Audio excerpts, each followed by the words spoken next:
On my 75th birthday, I stood quietly in the hallway, listening to a voice I had heard for years, but never truly recognized until that moment. It was my daughter-in-law, and her words, so casually cruel, felt like a knife through the fabric of my soul.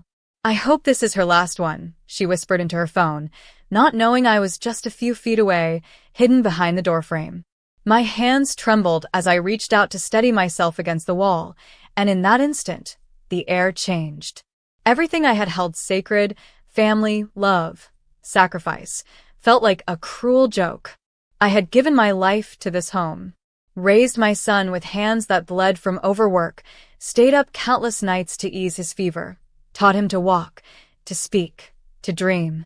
I prayed for him every day, through his rough teen years, through his broken college nights, through his failed job interviews. And when he married, I welcomed his bride like a second daughter. I gave her space. I gave her respect.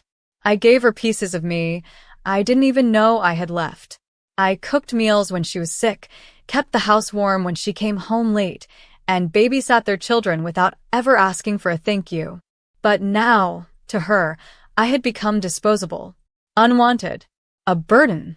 That word echoed in my ears louder than any scream ever could. I didn't say anything. I couldn't. I went back to the table and smiled. My grandson brought me a cupcake with a single candle, and everyone sang as if nothing was wrong. But inside, my heart crumbled like old paper. When I blew out the candle, I didn't wish for health or happiness. I wished for courage. Not the kind you need to speak out, but the kind you need to walk away.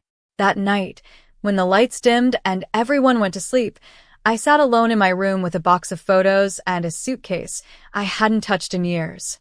Each photo was a memory of a time when love felt genuine, when family meant safety. But now, I felt like a stranger in a house I helped build. I packed a few clothes, a notebook full of prayers, and a picture of me holding my son as a baby. Then I left a note on the dining table. "Thank you for the years. I'm choosing myself now." At sunrise, while the world still slept, I stepped outside and took the deepest breath of my life. It tasted like freedom and fear, blended together. I didn't have a plan. I didn't know what would happen next. But I knew I could no longer stay in a place where love had turned into pity and gratitude had been replaced with obligation. I boarded a bus to a small coastal town I had once visited with my late husband. A place where the ocean met the sky in quiet conversation, and no one knew my name. I found a small room with creaky floors and windows that opened to salt air and bird songs. There I began again. I walked barefoot on the beach, letting the waves wash away years of silent suffering. I joined a community center that welcomed people of all ages. I signed up for art classes and painted for the first time since I was a girl. I learned how to make new friends, real ones, the kind that looked you in the eye and asked how your soul was doing, not just your schedule. I cooked for myself with joy, not pressure. I danced to old music on my little radio, alone in my room, smiling like a woman who had been reborn. For the first time in decades, I laughed without needing permission. I cried without hiding. I loved myself loudly. Weeks passed, then months. One day, I wrote a letter to my son. I didn't lash out. I didn't blame. I simply told the truth. I told him what I had heard and how it broke me, how it made me realize I had become a ghost in their house. I told him I forgave him, not for her words, but for his silence. And I told him I was okay. I enclosed a photo of me, barefoot in the sand, laughing as the wind tangled my hair. A version of me he hadn't seen in years, maybe never. A few weeks later, there was a knock on my door. I opened it, and there he was, my son. Older than I remembered, his eyes wet with sorrow. "Mama," he whispered, voice shaking, "I'm so sorry. I didn't know. I should have seen. I should have stopped her." I held him in my arms, but I didn't go back. I had built something sacred for myself, and I wouldn't let guilt tear it down. Love doesn't mean returning to places that almost killed your spirit. Now, when I walk through this little town, people call me Mama Queen. They ask for my banana bread recipe, they stop to hug me on the street, they invite me to speak at gatherings. Not because I am old, but because I am wise.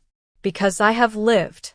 I tell my story not for pity, but so others like me know it's never too late to rewrite your ending. I started a journaling group for elder women. We sit beneath the oak tree in the park, sharing stories we've hidden for too long. Some cry, some laugh, all heal.